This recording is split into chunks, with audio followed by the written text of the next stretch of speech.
तो हेलो दोस्तों, कैसे हो आप सब। ये जिंदा है, इसी का देखो, ये जिंदा है। जी हाँ, अभी हम जिंदा हैं।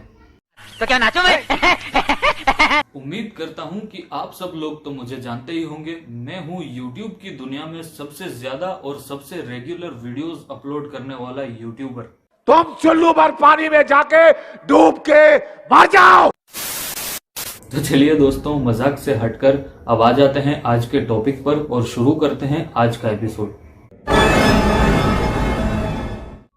दोस्तों, हमारा ग्रह पृथ्वी, जिसकी खूबसूरती न सिर्फ इसमें मौजूद नज़ारों की वजह से है बल्कि उन जीवों की वजह से भी है जो धरती की सुंदरता को और भी निखार देते हैं।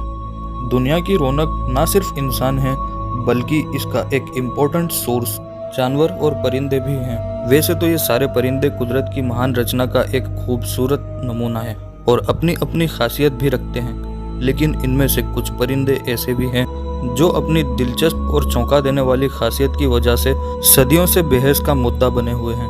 इनमें से एक का नाम फिनिक्स द फायर बर्ड है। ये परिंदा अपनी पैरानॉर्मल स्पेशलिटीज की वजह से भी मशहूर है, जिसके बारे में अलग अलग तरह की कई सारी बातें बताई जाती हैं, जिनमें से एक इसके अमर होने की बात बताई जाती है। फिनिक्स के बारे में जो सबसे इंटरेस्टिंग बात है वो ये है कि ये 5 से 600 साल तक जिंदा रहने के बाद खुद को जलाकर राख कर देता है और फिर इसकी राख से एक नया परिंदा जन्म लेता है। इस परिंदे को लेकर दुनिया के हर समाज के अलग अलग नजरिए हैं और उनमें इसकी अलग अलग शक्ल और नाम हैं, लेकिन लोगों के अलग अलग नजरिए और कहानियों से हटकर इसकी असल हकीकत और हिस्ट्री मैं आपको तरतीबवार बताता हूँ। तो शुरू करते हैं फिनिक्स से जुड़े असल इतिहास से, लेकिन उससे पहले मैं आपको बता दूं कि दुनिया में इसको किन नामों से जाना जाता है। जैसे कि इसको इंग्लिश में फिनिक्स, अरबी में अनकाऊ, फारसी में सिमुर, तुर्किश में तुगरुल और चाइनीज में रोकन या फिनहांग कहा जाता है। अब जैसे कि इसका इतिहास कुछ यूं है कि जिसको जानकर आप हैरान होंगे कि फिनिक्स एंशिएंट इजिप्शियंस यानी कि प्राचीन मिस्रवासियों के धर्म का एक खास हिस्सा और उनके लिए बेहद पवित्र था।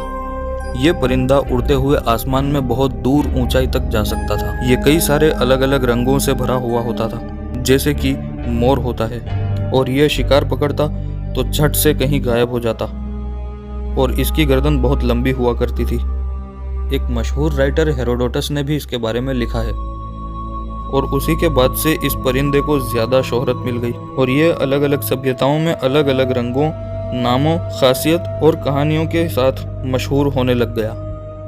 लोगों ने इसकी तस्वीरों में भी अपने हिसाब से बदलाव कर दिए। प्राचीन शायर और लेखक इसको अपनी कहानियों और गीतों में अपने हिसाब से अलग अलग रूप में रिप्रेजेंट करने लगे। प्राचीन रोम के एक मशहूर सेनाटोर मनीलियस, उन्होंने इसके बारे में बताया कि फिनिक्स का घर अरब है, जहां वो 540 साल तक की जिंदगी जी लेने के बाद एक खुशबूदार घोंसले में जाकर मर जाता है, जिसके बाद फिर इसके बदन में एक कीड़ा पैदा होता है जो बाद में धीरे धीरे बड़ा होते हुए एक नया फिनिक्स बन जाता है। फिनिक्स अजरबैजान से लेकर सऊदी अरेबिया के बीच करीब 2500 साल पुरानी एक सभ्यता जिसका नाम था अर्रस जहां रहा करती थी। ये वहां पाया जाता था। फिनिक्स उन लोगों के बच्चों को उठाकर ले जाता था और खा जाता था और ये अपने बड़े कद, खतरनाक और फुर्तीले होने की वजह से लोगों के बच्चों को उठाकर गायब हो जाता था और लोग कुछ नहीं कर पाते थे। इससे जुड़ा एक और इतिहास मुस्लिम धर्म में भी मिलता है कि जब ये वहाँ की प्राचीन सभ्यता अर्रस के बच्चों को उठाकर ले जाता था तो इससे परेशान होकर लोगों ने वहाँ मौजूद एक पैगंबर हजरत हंजला बिन सफवान से कहा कि आप हमें इस परिंदे से छुटकारा दिलवा दीजिए। तब पैगंबर हंजला बिन सफवान ने दुआ की और एक बिजली उस परिंदे पर गिरी और वो जलकर राख हो गया और तभी से ये विलुप्त हो गया। देखा जाए तो बहुत से जानवर पिछले जमाने में हुआ करते थे, लेकिन आज एक्सटिंक्ट हो गए हैं। कई जरूरत ना होने की वजह से खत्म हो गए और कई जरूरत ने खत्म कर दिए। मुसलमानों की पवित्र किताब कुरान में ये भी लिखा है, ये परिंदा फिनिक्स, जिसको अरबी भाषा में अनकाऊ कहा जाता है, वो फिर से पैदा होगा कि जब दुनिया के एक ऐसे प्रांत में रहने वाली अनजान सभ्यता सारे इंसानों पर टूट पड़ेगी।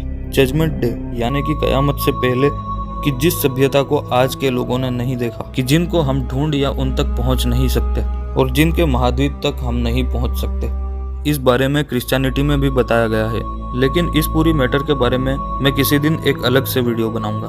खैर दोस्तों, कुल मिलाकर बात ये बनती है कि ये परिंदा सच में हुआ करता था, जो आज विलुप्त हो चुका है। मगर जैसी इसके बारे में जो दूसरी अलग अलग तरह की बातें बताई जाती हैं कि ये हमेशा आग से लिपटा हुआ करता था या ये मरने के वक्त खुद को जलाकर राख कर देता था, वो सब झूठ हैं जो लोगों ने अपने मन से गढ़ी है। क्योंकि किसी जानवर या परिंदे का इस कदर अजीब और दूसरों से अलग होना कि जो ऊपर वाले की बनाई गई प्रकृति के नियमों के बिल्कुल खिलाफ है और उनसे बिल्कुल भी मेल नहीं खाता, इस बात को सही माना नहीं जा सकता। बस इसके बारे में ये सारी बातें मानी जा सकती हैं कि जिसको इस्लाम धर्म और प्राचीन ग्रीक राइटर और प्राचीन रोम के सेनेटर जैसे भरोसे के काबिल लोगों ने बताया है कि ये बहुत से अलग अलग रंगों के परों वाला परिंदा हुआ करता था। जैसे कि इसकी गर्दन लंबी थी, यह आसमान में बहुत ऊपर और दूर तक उड़कर जाता था, ये लोगों के बच्चों को उठाकर ले जाता था और उन्हें खा जाता था, और जब ये मरता था तो इसके जिस्म के डिकम्पोज होने के बाद उसमें एक कीड़ा पैदा हो जाता था जो कि बड़ा होकर एक फिनिक्स बन जाता था।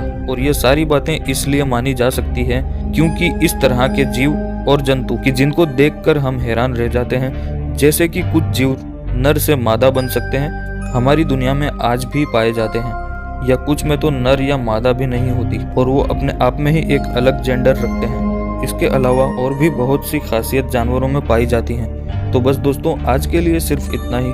अगर आपको आज का एपिसोड पसंद आया तो लाइक करें, चैनल को सब्सक्राइब करें और बाजू में बेल आइकन बन के आएगा उसे भी प्रेस करें ताकि हमारी हर नई वीडियोस की नोटिफिकेशंस आप तक सबसे पहले पहुंचे। तो इसी के साथ मैं आपका दोस्त उज़ैर आपसे विदा लेता हूं और बहुत जल्दी मिलूंगा किसी नए वीडियो में एक नए सच के साथ।